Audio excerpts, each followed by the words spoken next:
Welcome to our educational channel. From class ninth, second chapter in maths is compound interest. So this we'll see without using the formula. So next third chapter we'll do with using formula of the compound interest. Let us see the list of the topics in this what I'll explain. Let us see some introduction about this compound interest, how to calculate. And interest, simple interest. Let us recall what is simple interest, how to apply that concept in this compound interest.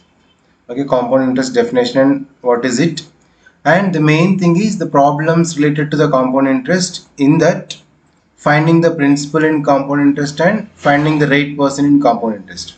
So with the different example questions, different concepts, I'll explain here one by one. First of all, let us see the basic introduction in this. Actually, in general, the money is borrowed for specific period, so we need to return that, right, after certain period. So we pay the money borrowed plus some extra money. That means the amount what you have to pay. That is obviously the principal plus interest. What we borrowed is the principal and the extra amount is interest. That should be calculated. So that extra amount will be in two cases. Simple interest we studied in previous classes. Now the compound interest is nothing but a repetition of the simple interest. Every year the interest will be added in the compound interest. That we'll see one by one.